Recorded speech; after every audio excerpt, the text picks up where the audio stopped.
Szydlowski, a CPA with Plante Moran. We are one of the nation's largest certified public accounting and business advisory firms.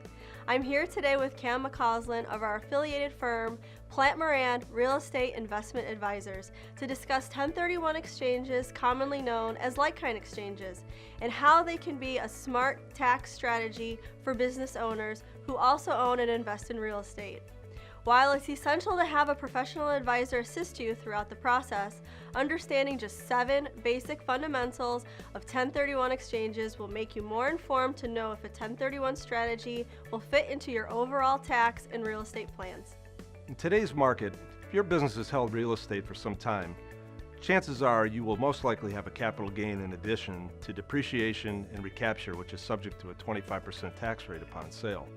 This often adds up to a large tax liability and subsequently less proceeds of the sale to reinvest in the purchase of new real estate assets. With the 1031 exchange, the IRS allows you to defer the tax liability on the sale of real estate assets used in a business or held for investment until the replacement property is ultimately sold. Let's illustrate with an example. In this scenario, a $5 million building has been depreciated for $3 million over time, making the tax basis $2 million at the time of sale. If the building is sold for $8 million, there is a $6 million gain, which includes a $3 million depreciation recapture at a 25% tax rate. Without a 1031 exchange, this $6 million gain will be taxed as follows.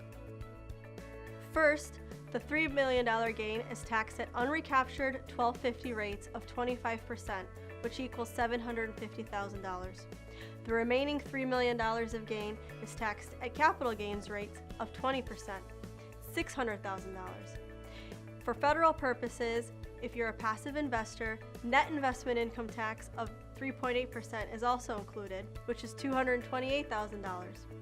If we take an average state tax of 5%, that would be an additional $300,000. So the total tax bill is $1,878,000. Rather than having the $8 million of cash, you are left with only $6.1 million of cash after taxes are paid. But successfully executing a 1031, you could take the entire $8 million to reinvest into a new property. You may be asking, how long can one defer this tax liability? The second fundamental principle deals with succession planning. If you have completed a 1031 exchange throughout your lifetime, at some point the taxes will be due upon the ultimate disposal of the property. But if you can hold the replacement property or do subsequent 1031s on future sales, when your successor ultimately inherits the property, they will receive a step-up in basis equal to the fair market value of the property at the time of death, and the deferred gain is never recognized. Another strategy used for succession planning is using a 1031 exchange to change the asset class. Investors who want to retire or leave real estate to their heirs who will not be active in the real estate business can trade into a property with a lease that has minimal management responsibilities. There are opportunities in the market to acquire actively leased cash flowing properties that allow for a passive approach. We often assist clients with asset management of their real estate investment portfolios to truly make these more passive investments. By deferring the tax liability, you'll have additional capital to redeploy with the purchase of larger or even multiple assets to increase your return on investment or diversify your portfolio. Now that you know some of the benefits of a 1031 exchange, the next question is, how do you go about it? There are some rules that must be adhered to and are best left up to professionals who handle many of these per year. Here are some rules and guidelines.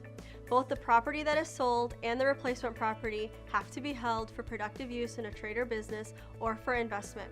You cannot use a 1031 for flipping property or inventory property. With the new Tax Reform Act that passed in December of 2017, only real property qualifies for a 1031.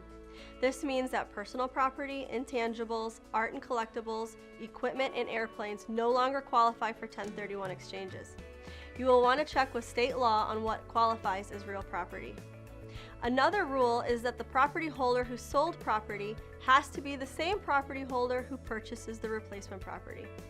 There are some more advanced topics we will cover in our next episode, such as debt on the property, tenant improvements and construction, reverse 1031 exchanges, and challenges when real estate is held in a partnership. The most important part of a 1031 is timing. You don't have much time. And that's where having our affiliated firm, Plante Moran Real Estate Investment Advisors, working with us from day one, or sometimes even in the planning stages, really creates the best outcomes for our clients. In a 1031 exchange, timing is critical. You have 45 days from the close of the sale of the property to identify 3 potential replacement properties. There are 3 methods of identification that an investor can employ. The first is the 3-property rule. An investor can select up to 3 properties. The investor can purchase more than one of the properties on the identification list to complete the exchange, as long as it's for an amount equal or greater to the replaced property. This is the most common method for identifying replacement properties. The second is the 200% rule. You can identify an unlimited amount of replacement property as long as it doesn't exceed the total value of 200% of the property sold. And third, there's a seldom used 95% rule that allows investors to identify as many properties as you wish, with the value that can exceed 200%, as long as you close on 95% of those properties. Another consideration is that after closing, the 180-day rule starts counting down. You have 180 days from the sale of the disposed property to close on the replacement property. With today's market conditions, we strongly advise to have the replacement properties identified in advance of the front-end sale to be able to conform to these time requirements. The fatal flaw in a 1031 is that you cannot touch the cash. The final basic fundamental of a 1031 exchange is you must use a qualified intermediary or QI, which can just cost a few $1,000s. Essentially, they handle the transfers of funds so the cash never touches your hands. So just to review the 7 basic fundamentals of a 1031 exchange, we talked about the biggest benefit of a 1031 is to defer the taxes on the gains. We also discussed how long you can defer the gain. What asset classes and location within the U.S. does not matter. The rules and regulations regarding what property qualifies for 1031. And we also discussed the property holders must match. Timing is of course critical, and you must use a qualified intermediary. This was a basic overview of 1031 exchanges. Keep an eye out for our advanced video and podcast, which will include topics such as the role of debt in a 1031 exchange, how to find replacement property, transactions involving partnerships in 1031s, Delaware statutory trusts, and construction of the real estate property, and more. If you need assistance with a 1031 exchange, or you have a question regarding commercial real estate, give us a call or email at realestate@plantemoran.com.